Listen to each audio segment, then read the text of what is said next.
everyone, it's Kara here from Boho Berry, and I'm back with another little mini tip Monday for you. And this week is all about French ruled paper. And French ruled paper is something that I have just kind of discovered. However, it's very common, obviously, in France. This is actually the paper that school children in France learn to write cursive on. And I'm going to kind of break down the anatomy of this paper for you, show you a few of the rules of how to use it officially, and then I'm going to show you some of my other more creative uses for this paper as well. So if you're ready, let's dive in.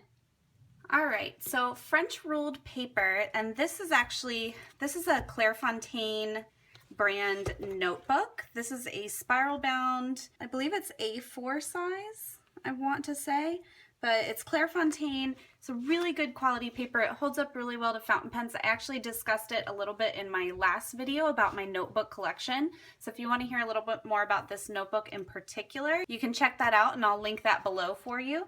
But the first thing I want to do is kind of dive into the anatomy of French ruled paper. And French ruled paper, when you first look at it, it looks so crazy and so busy that it's kind of overwhelming. When I first started using it, I wasn't exactly sure of the correct rules, how I was supposed to be using it. So I just kind of wrote on it willy-nilly without really understanding it. After doing a little bit of research, I discovered the actual rules, how to use it, and it's really helped me with making my handwriting a lot more uniform. So as far as the anatomy goes, the French ruled paper is made up of horizontal lines. So I'm going to draw on these lines here so that you can really see them. But these horizontal lines, the main horizontal lines, are 8 millimeters apart.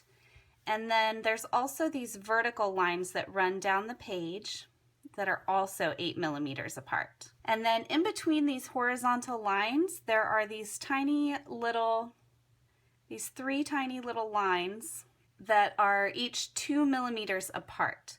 So each of these horizontal lines are divided into 5 sections via these 3 kind of smaller lines in the middle. So the idea with French ruled paper is to keep your writing as uniform as possible. And I'm going to show you a few of the rules today of how to write on French ruled paper.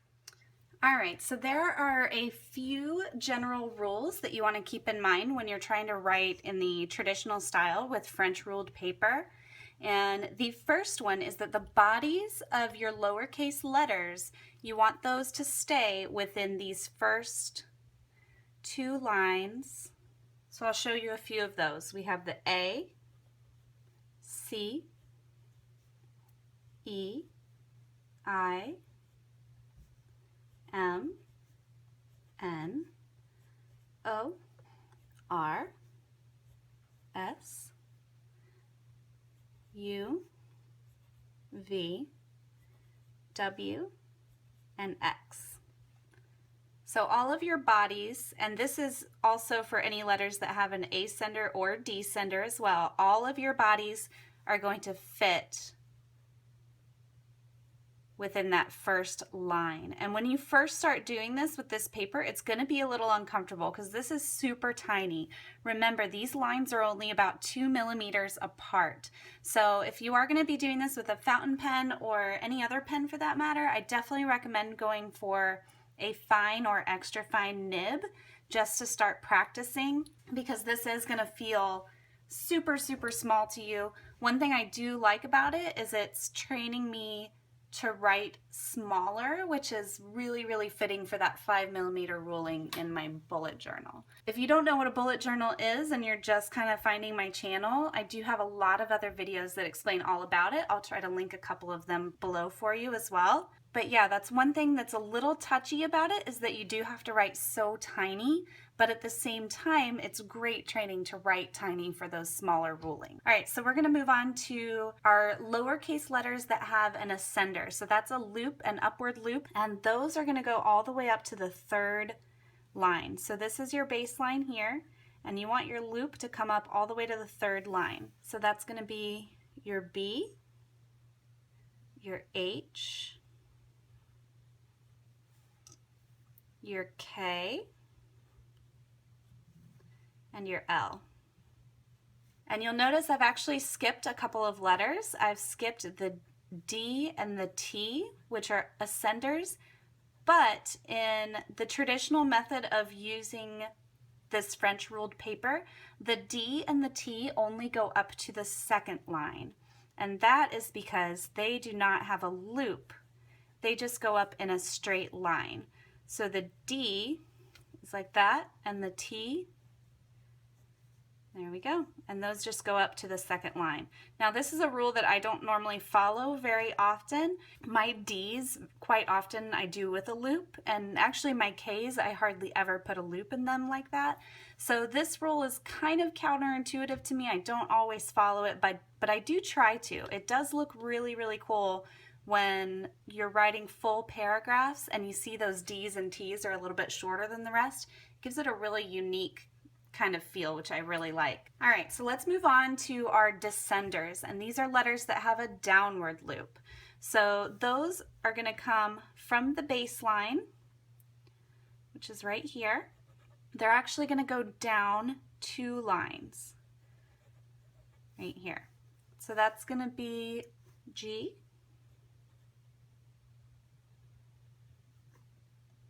J, P, Q, Y, and Z. All right, so remember the body of your letter is right here in between these 2 lines, and then your descender or your downward loop is coming down to the second line. All right. So that's really super simple to remember. And then the only letter that I have not gone over yet is the letter F. And the letter F is special because it has both an ascender and a descender. So the letter F is actually going to span 5 whole lines. So when you draw the F, you're going to follow both rules. You're going to take the ascender up 3 and the descender down 2. And that's your F. So you'll see that spans an entire 5 lines. Now with the F, I don't normally write this downward loop. That's kind of a unique little quirk of mine, I guess you would say, in my cursive writing.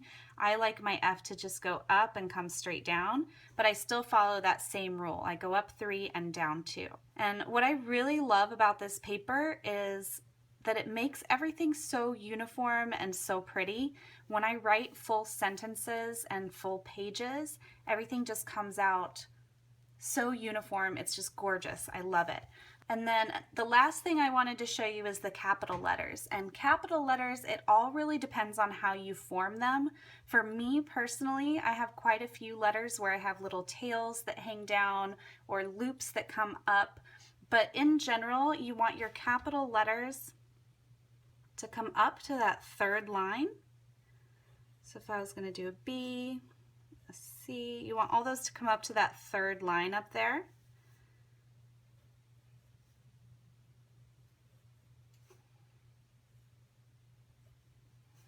An H, I. Now when you have a downward loop, you want to follow that same rule from the lowercase letters. You want it to come down 2 lines. So with my J, I go up to the 3rd, down to the 2nd. So that everything stays nice and uniform. You never go up past this 3rd line, so your letters never go and touch the line above them. And also with your descenders never go halfway between the line you're on and the following line. So I hope that kind of helped you and got you a little more familiar with how to use this French ruled paper. I'm going to leave this here just for a minute. You can feel free to pause the video, write down the rules if you like, but this is just to kind of give you an idea of how I do my letters with the official method. And then also, if I pull this up a little bit, I've kind of come up with a few fun little different ways that you could play around with this ruling. This ruling is great because each of those tiny little lines is just 2 millimeters apart, which makes it really great for practicing varying where your X height is within your letters. You can see here with these bottom 2, all of these are capital letters, but they look like completely different styles just by changing which line I used as my kind of X height for all my letters. So here I used that very bottom line. On this one I used the very top one, so you can see how different that makes these styles look. Another use that I really like for it is just practicing my print handwriting and trying to make it more even. I'm notorious for having the messiest print handwriting in the world, so that's a great use for it for me. And then also trying to make your all caps handwriting more even. I write in all caps a lot in my bullet journal, and a lot of times it's super messy.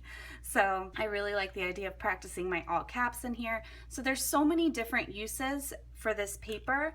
Another thing that I know that people use this paper for is for taking notes in class, and all of these vertical lines can be used to kind of indent your notes along the way, which is really awesome. And yeah, really the sky is the limit. I think there's so many different uses for this paper. I absolutely love the paper quality in this particular notebook. It's a Clairefontaine. I've been writing with a fountain pen here, and you can see that there's absolutely no bleed through, not even any ghosting on the back. Like when I flip here, this I went with a pretty heavy hand to kind of fill in and faux calligraphy that title, and you can't even see that either. So I absolutely love this notebook. I highly recommend it. I picked it up from Goulet Pens. I'm sure that there are plenty of other places where you could find French ruled paper. And that is it, y'all. I hope this video really gave you a good idea of how to use this paper, what some of the official methods are, plus some fun little ways that you can tweak it yourself. If you have any questions or comments, as always, I'd love it if you'd leave those in the comments below, and I'd love to join in the conversation there. And if you like this video, please give it a thumbs up and subscribe. I'd absolutely love to have you. I post new videos every Monday and Friday, so I look forward to seeing you all on Friday, and I hope you have a great and wonderful rest of your week. Bye!